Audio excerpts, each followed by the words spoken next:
विद्याची कथा, वडिलाचा आजारपण आणि विठ्ठलाचा पहिला घास.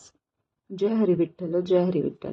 नमस्कार, मी आहे डॉक्टर ऐश्वर्या आणि आपण ऐकत आहात संत नामदेव महाराजांची प्रेरणादायी जीवनगाथा. आज आपण ऐकणार आहोत एक अशी कथा जी फक्त चमत्कार नाही तर भक्ती, श्रद्धा आणि देवभक्त नात्याची सुरुवात आहे. कथा सुरू होते एक छोट्याशा गावातून. नरसिंगी एक साधं गाव, पण त्या गावात एक घर होतं भक्तीने भरलेलं. त्या घरात राहत होते धामशेट्टी आणि त्यांची पत्नी गोनाई. त्यांच्या जीवनात एक नियम होता, देवाला नैवेद्य दाखवल्याशिवाय ते अन्न ग्रहण करत नसत.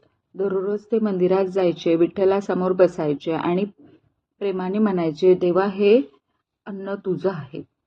पण एक दिवस सर्व काही बदललं. दामशेट्टी अचानक आजारी पडले.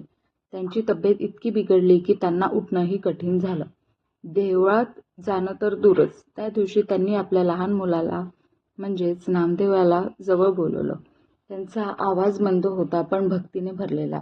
नाम्या, आज तू देवाला नैवेद्य दाखव आणि लक्षात ठेव, देवाला जेवल्याशिवाय घरी यायचं नाही. लहानसा नामदेव, मोठी जबाबदारी. नामदेव फक्त 5 ते 6 वर्षाचे होते, पण त्यांच्या मनात भीती नव्हती.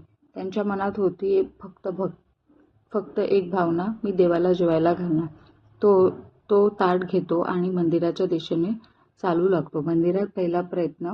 मंदिर शांत होतं, फक्त घंटानाद आणि मंद प्रकाश.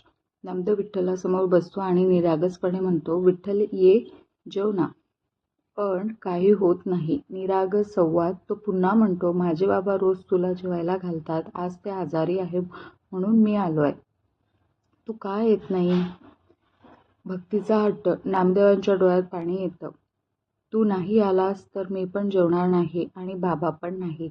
तो तिथेच बसतो. वेळ जातो पण तो उठत नाही.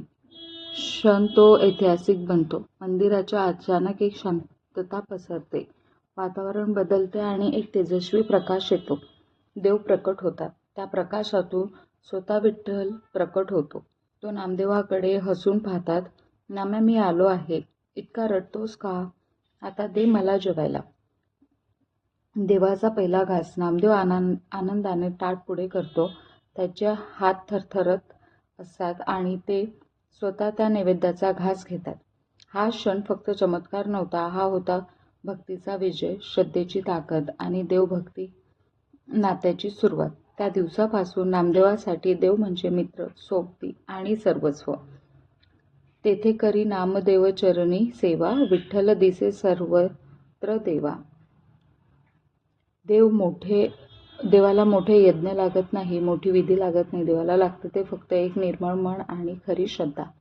त्या दिवशी एक लहान मुलाने देवाला प्रेमाने बोलवले आणि देवाला यावंच लागलं, कारण जिथे श्रद्धा असते तिथे देव स्वतः येतो. जय हरी विठ्ठल, जय हरी विठ्ठल. मी आहे ऐश्वर्या आणि ही होती संत नामदेव महाराजांच्या जीवनातील एक अद्भुत कथा. पुढच्या भागात आपण पाहणार आहोत नामदेव आणि विठ्ठलाचे वाढत जाणारे मैत्रीचे नाते आणि देवाशी त्यांच्याशी संवाद कसे घडत गेले. तोपर्यंत माझ्यासोबत नामजप करत राहा. जय हरी विठ्ठल.